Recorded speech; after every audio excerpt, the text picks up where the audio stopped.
When my sister-in-law came back from her trip overseas, she hurried to our house. She tried to take my daughter, who was almost 1 year old. She thanked me for taking care of her daughter for a year. I got worried and stopped her, explaining that the child was actually mine. But she didn't seem to understand. I left her in the yard. Then she said something shocking that scared me. She realized I wasn't joking, and her face turned pale. This was the start of a big problem caused by my sister-in-law. It all began a year and a half ago when my 25-year-old sister-in-law, Megan, suddenly came back to her parents' house with a baby. My husband had been suddenly moved abroad.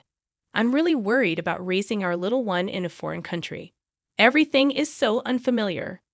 Plus, I just found out I'm pregnant. I hope our kids can be friends. If Kristen's child is anything like her, they'll be adorable together. It feels weird to think I'll be friends with my sister-in-law, Megan. She's outgoing and talks to me easily, even though I'm 2 years older. It makes me think we'll get along well. After I gave birth, I lived in a separate house with my 30-year-old husband. Megan moved in with her parents, which was nice because their house was close by. I thought we'd all get along well. But soon, I realized I was being naive.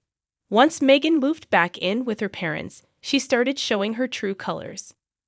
"Sorry, Kristen, I have an urgent matter and can't take care of my child. Can you look after her?" Megan asked one day. "Sure, but what happened?" I replied. "My dad threw out his back, and I need to buy some patches for him," she said. Feeling sorry for her, I gladly took care of her baby, but this became a regular thing. Megan kept finding reasons to leave her child with me, and that wasn't the only problem. "Sorry, I need you to look after my child again today," Megan said another day. "Megan, you're lying to me, aren't you?" I confronted her. "What? Why would you say that?" she replied, sounding shocked. "Your dad has never had a bad back in his life." Did I say that? Remember, she stumbled over her words, unable to keep her lies straight. But that wasn't all. A neighbor said they saw her out and about in town when she was supposed to be with her child. Huh. Who ratted me out? Megan tried to deflect. "No, it must have been someone who looked like me." "Who do you believe, that old lady or your own sister-in-law?" she pleaded. Despite her attempts to sway me, I wasn't fooled. "Just take care of your own child." "I won't be helping you anymore," I said firmly. "Why would you do that? That's so mean of you," I exclaimed as Megan threw a tantrum like a child. But then she suddenly stopped, as if she had an idea. "Fine, I'll make you want to take care of my child on your own," she declared. "What do you mean?" I asked, puzzled. Without answering, she smirked, picked up the baby, and left our house, leaving me feeling uneasy. I consulted with my husband and in-laws to warn them about Megan's behavior, but it was like talking to a wall. She showed no signs of remorse or understanding. Instead, she concocted a plan. One afternoon, while I was dozing on the couch with my pregnant belly, I heard a baby crying. At first, I thought it was from a neighbor's house, but it sounded too close. As I pondered, my phone rang. "Hello, this is Kristen," I answered. "Oh, hey, Kristen. Please take care of my child," Megan said casually. "What? Didn't I tell you last time that I won't be taking care of your child anymore?" I replied, getting frustrated. Megan laughed, finding my response amusing. "It's too late. I already left my child at your doorstep a while ago." Rushing to the door, I found a baby crying on my doorstep. "Megan, what are you thinking?" I shouted. "Well, you were being mean, so I had no choice," Megan replied gleefully, as if she had pulled off a prank. "I told you, didn't I? I'd make you want to take care of my child. You wouldn't leave a baby on the doorstep, right?" "Stop joking. Where are you now?" I demanded. "Guess, though I suppose it's hard for you to go out since you're pregnant?" Megan teased, then abruptly hung up. My attempts to call her back were met with a turned-off phone. Despite my protests, when she finally returned in the evening, my words fell on deaf ears. This scenario repeated several times until I reluctantly began to check the doorstep and take the baby whenever Megan called. Megan unapologetically claimed she was doing me a favor by giving me practice for my upcoming childbirth, expecting gratitude in return. "I'm not asking for thanks, but isn't there something to be said about attitude?" she remarked. I grew increasingly irritated and stressed by her behavior. This continued for 6 months until an incident occurred a year ago. Going abroad for a bit. That note was all Megan left before disappearing suddenly. No one knew where she went. She disappeared suddenly, but it wasn't shocking, considering her history of impromptu trips funded by her part-time job earnings. My husband casually mentioned, "It's nothing new. She probably went to see her husband since he was transferred overseas." We assumed she took her baby to meet its father. Our family, caught up in our own turmoil, hardly spoke of Megan. Shortly before her disappearance, I went into labor 2 weeks early and was rushed to the hospital, unprepared for the sudden birth of our beloved daughter. In the chaos of an unexpected delivery and adjusting to new parenthood, conversations about Megan faded. Before we knew it, a year had passed since her departure. As my daughter's first birthday approached, our peaceful life was once again disrupted by Megan. "I'm back," her familiar voice echoed from the unlocked front door. "What? Megan, you're back from overseas?" I asked in surprise. Ignoring my words, she walked straight to my daughter. "Thanks for taking care of my daughter for a year," she said, then abruptly attempted to take my child away. "Hey, what are you doing to my child?" I exclaimed as I quickly took her back. Megan frowned in confusion. "Come on, just because you've had her for a year doesn't mean you get to act all motherly. This child is genuinely my daughter." Both of us were confused for a while. "Megan, didn't you take your own child with you overseas?" I asked. "What are you talking about? I left her in your yard," she replied. It seemed our conversation was missing each other, but I felt something terrible might be happening. "You said you left a child for a year when you went abroad. You left her in my yard, and that's what I've been saying.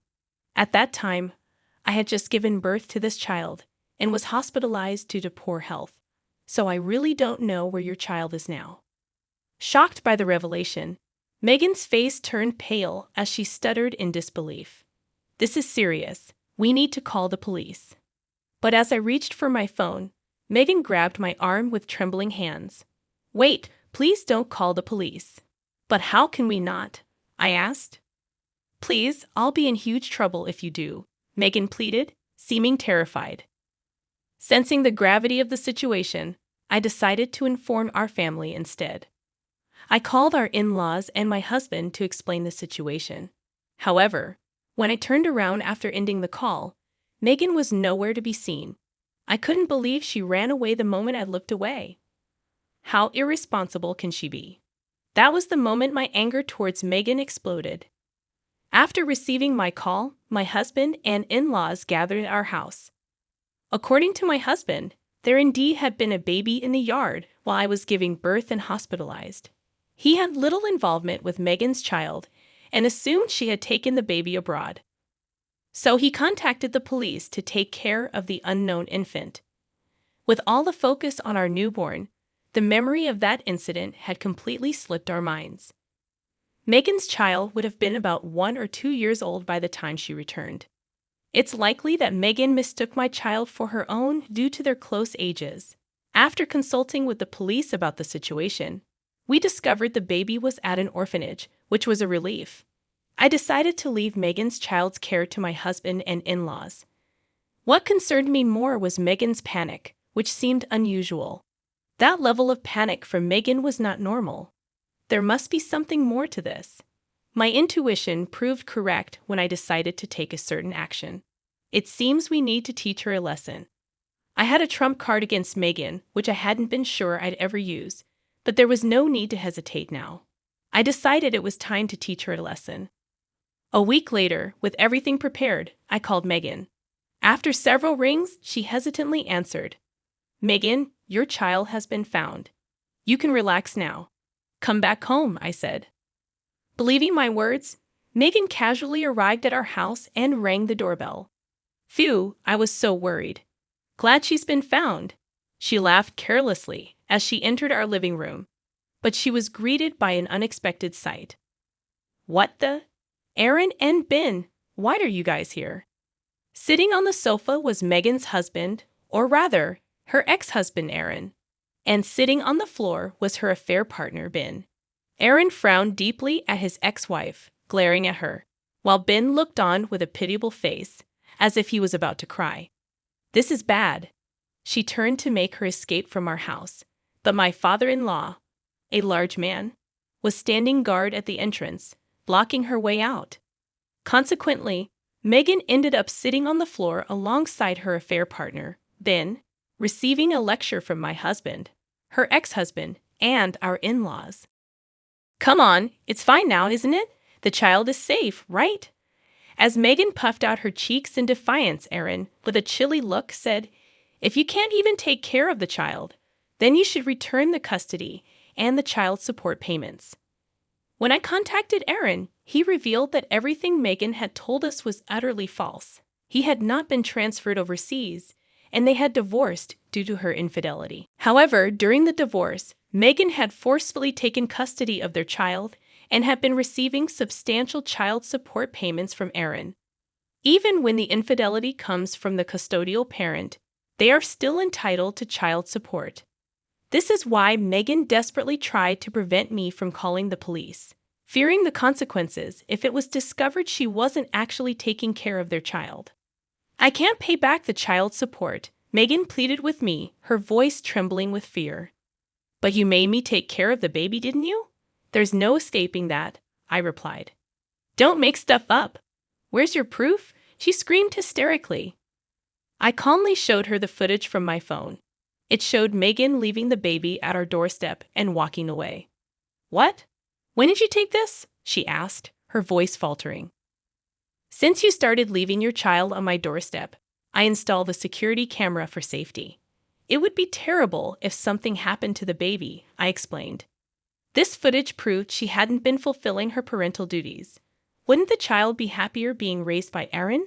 I asked. Megan bit her lip and growled lowly. Suddenly, she clung to Ben, who was sitting next to her, bursting into tears. Help me, Ben. Everyone's bullying me. However, Ben, who seemed to have only considered Megan a casual fling, gently pushed her away.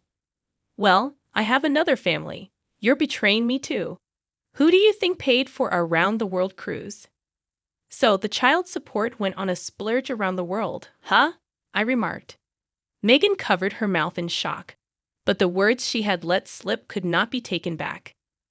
So when you said you were going abroad for a year, you were actually on a world cruise with your lover, using up the child's support, and now you can't pay Aaron back? I asked incredulously. Yeah, so what? Is that so bad? Megan defiantly gave up. I didn't hold back my criticism. Then I'll have to call the police. Wait, please. I'm sorry, just forgive me. Megan finally showed remorse, sobbing, and repeatedly prostrating herself on the floor. However, I couldn't afford to be lenient. Just so you know, I won't forget how you've treated your child and me. You better reflect on your actions. After my firm statement, Megan was taken away by the police. She was arrested, and her daughter was returned to Aaron, who regained custody. Megan is now required to pay a monthly child support of $500 until the child comes of age. Cut off by my husband and in-laws, Megan faces a thorny path. Even if she gets out of jail, Ben too wasn't spared. His wife filed for divorce and demanded compensation. As for me, I'm living a harmonious life with my husband and our daughter. Every day is a joy and a new discovery as we watch our daughter grow.